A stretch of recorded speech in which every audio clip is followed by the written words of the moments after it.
Mon trésor.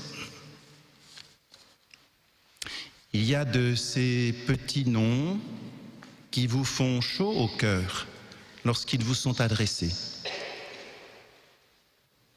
Je vous en cite quelques-uns à titre d'exemple, et pas pour que vous commenciez à m'appeler de la sorte. La liste que je vous propose est évidemment loin d'être exhaustive, et vous saurez compléter, je pense, par vous-même. Voici donc quelques petits noms glanés ci et là. Chou, chouchou, chéri, chaton, lapin, biquet, canard, nounours, amour, petit loup, loulou, ou encore mon trésor. Ces mots désignent chaque fois une personne qui nous est très chère et avec laquelle nous avons une relation forte, puisqu'il s'agit d'une relation souvent de couple, mais aussi parfois, ces mots sont utilisés par des parents lorsqu'ils souhaitent dire toute leur tendresse à leurs enfants. Oui, ces mots, aussi futiles puissent-ils paraître, désignent des personnes. L'Évangile aussi, quand il parle de trésor, désigne une personne. Et non pas quelque chose de matériel. Ne nous y trompons pas. Oui, ce trésor dont parle l'Évangile, c'est Dieu lui-même.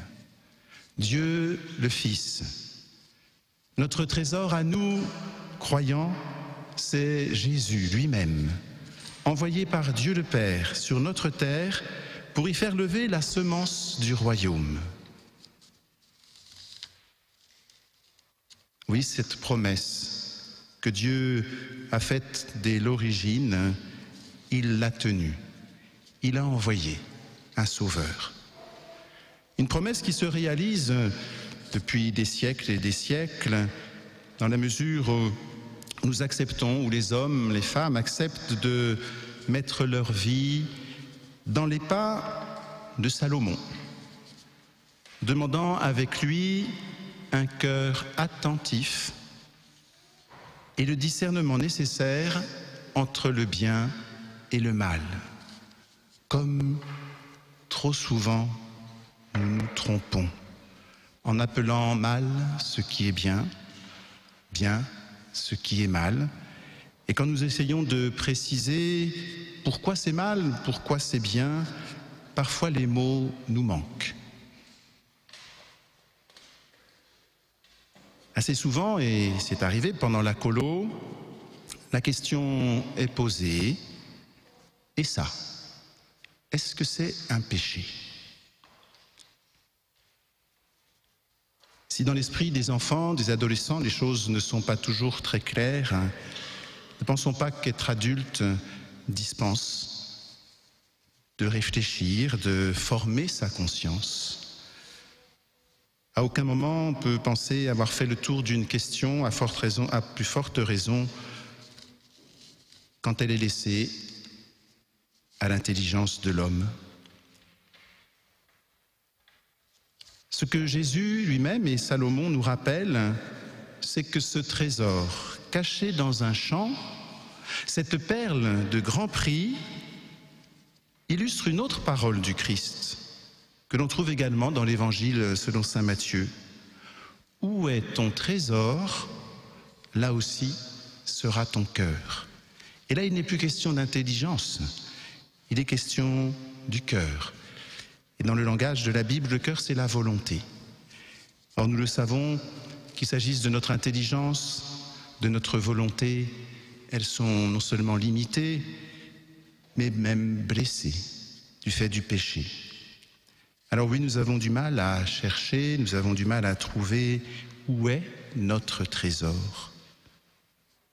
Où est Dieu, finalement, dans notre vie ? Eh bien, la réponse est simple, tellement simple. il est dans notre cœur.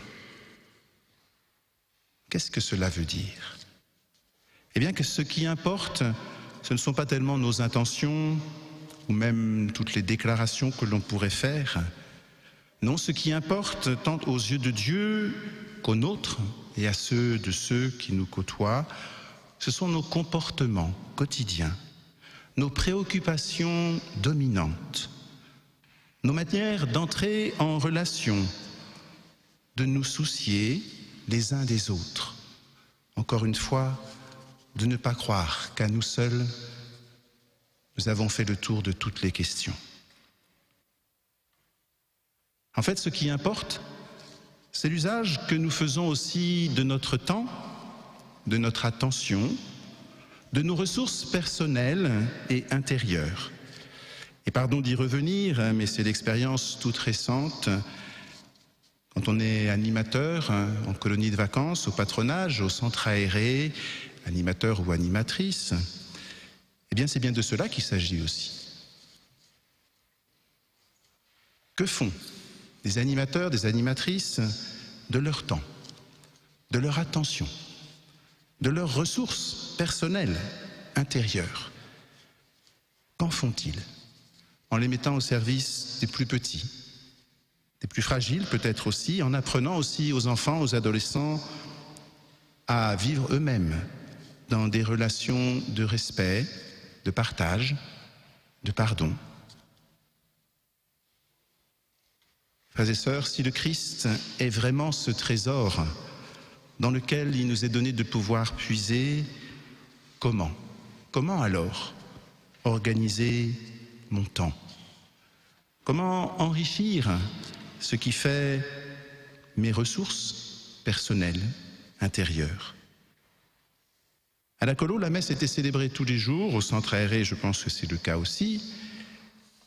À la Colo, la prière était faite plusieurs fois par jour pour trouver en Jésus cette force d'aimer, cette force de pardonner, cette possibilité de vivre ensemble sous le regard du même Père.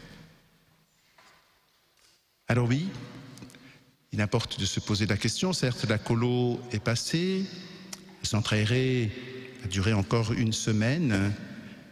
Alors pour vous, chers animateurs, chères animatrices, quelle place ferez-vous à Dieu? Quelle place avez-vous faite à Dieu dans vos journées? Et nous tous, frères et sœurs, moi le premier, comme religieux, quelle place Dieu occupe-t-il dans mon agenda? Trop souvent, nous nous disons « je n'ai pas trouvé le temps pour faire ceci ». Je n'ai pas donné du temps à l'autre en étant attentif à ce dont il pouvait avoir besoin. Alors qu'aimer, cela suppose précisément de prendre du temps. Et pourquoi ne pas le dire? Ce qui nous paraît parfois perte de temps pour être ensemble. Un peu comme si nous avions consacré notre temps à des préoccupations jugées plus importantes, nous nous détournons trop souvent de l'essentiel. Pour Dieu, et ce devrait être le cas pour nous, l'essentiel se résume en 3 mots. Aimer, aimer et aimer. Tout le reste est superflu. Facile à dire, tellement difficile à réaliser dans une société où abondance et gaspillage se côtoient journellement. Nous avons beau le savoir, le reconnaître, et pourtant nous nous laissons trop souvent envahir par ce monde qui, il faut bien le reconnaître, a aussi de superbes richesses. Et encore une fois, c'est toute la difficulté, ce tri à opérer. Dieu le Père a voulu nous faire découvrir que le seul trésor est son Fils. Un Fils qui veut notre bonheur et également que notre vie soit belle, aussi belle qu'une perle rare. Frères et sœurs, ce Fils réside dans le cœur de chacun, chacune d'entre nous, et il ne demande qu'à pouvoir rejoindre aussi ceux qui ne le connaissent pas, ceux qui ne savent pas qu'il y a tant de joie à l'aimer, à le servir. Alors comment savoir si je suis sur le bon chemin? Comment savoir si je creuse dans le bon champ? Eh bien, c'est tout simple.